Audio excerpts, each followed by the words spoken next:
السلام علیکم بچوں، آج ہم صفحہ نمبر 21 پر علامہ اقبال کا تصور وطنیت کے بارے میں پڑھیں گے. ٹھیک ہے، یہ جو ڈاکٹر وحید نے لکھا تھا یہ ان کا سبق ہے جو علامہ اقبال کا جو ہم اس کے بارے میں پڑھیں گے. تو یہ صفحہ نمبر 21 اور 22 پہ ہے. اس کی آپ نے اچھی طرح پڑھائی کرنی ہے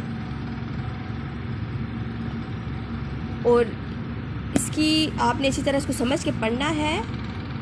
اس کا ایک خلاصہ میں آپ کو بتاتی چلوں کہ دنیا کے اکثر ملکوں کے باشندے رنگ و نسل، زبان اور جغرافیہ کو بنیاد بنا کر قومی تشخص متعین کرتے تھے. شروع میں علامہ اقبال بھی اس مغربی تصور وطنیت سے حامی تھے، مطلب وہ بھی اس سے شروع میں اس کے حامی تھے. لیکن اسلام کے گہرے مطالعے کے بعد جب انہوں نے اسلام کا گہرا مطالعہ کیا، علامہ اقبال مغرب کے تصور وطنیت کے یکسر خلاف ہو گئے. پھر اس کے جب انہوں نے مطالعہ کیا تو اس کے بعد وہ کیا ہو گئے تھے؟ خلاف ہو گئے تھے. عقیدے کی بنیاد پر قائم اسلامی تصور وطنیت کے داعی بن گئے. ٹھیک ہے، جب پاکستان عقیدے کی بنیاد پر وجود میں آیا تو مسلمانوں کا ایک حصہ تو پاکستان کا شہری بن گیا، لیکن کروڑوں مسلمان جو بھارت میں رہ گئے، مطلب جو مسلمان تھے وہ جو حصے میں ان کا کیا آیا تھا؟ بھارت آیا تھا. اس کے ساتھ ہمارا کیا رشتہ ہوگا؟ کیا مغربی تصور وطنیت کو قبول کیا جائے یا اسے رد کر کے اپنے تشخص کو ملی عزائم کے ساتھ منسلک کیا جائے؟ لیکن ان الجھے ہوئے سوالوں کا کوئی آسان جواب تلاش کرنا ممکن نہیں. اس سلسلے میں کیا ہوا؟ اس سلسلے میں قرآن ہماری رہنمائی کرتا ہے. قرآن میں ارشاد باری تعالیٰ ہے، ذاتیں اور خاندان محض کیا ہے؟ مطلب ہمیں قرآن مجید میں ذات اور خاندان محض شناخت کے لیے ہیں، مطلب اسی سے شناخت ہوتی ہے نا.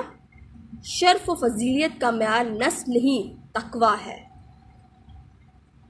اس کے قابل کے قبائل نسلی، لسانی اور شعوبی امتیازات پر اسلامی نصب العین کی فوقیت تسلیم کی.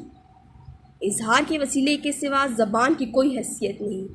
عربی جو قرآن پاک کی ثقافتی زبان فارسی رہی ہے، زبان کے مسئلے پر عالم اسلام میں کبھی تنازع پیدا نہیں ہوا. زبان اظہار کا وسیلہ ہے، مطلب زبان سے جو بات کی جاتی ہے یہ مطلب اظہار کیا جاتا ہے. وسیلے کو اگر مقصد بنا لیا جائے تو اس سے خرابیاں ضرور پیدا ہوں گی، اور ہمارے لسانی مسائل میں یہی خرابیاں موجود ہیں. فکر اقبال سے ہم ان مسائل پر قابو پا سکتے ہیں. امید کرتی ہوں کہ آپ کو اس کی سمجھ آئی ہوگی. اس کے بعد آپ اس کو اچھی طرح ریڈنگ کریں گے اور اس کے مشکل الفاظ جو ہیں آپ کو جو میں نے بتائے ہیں اس کو آپ نے اپنی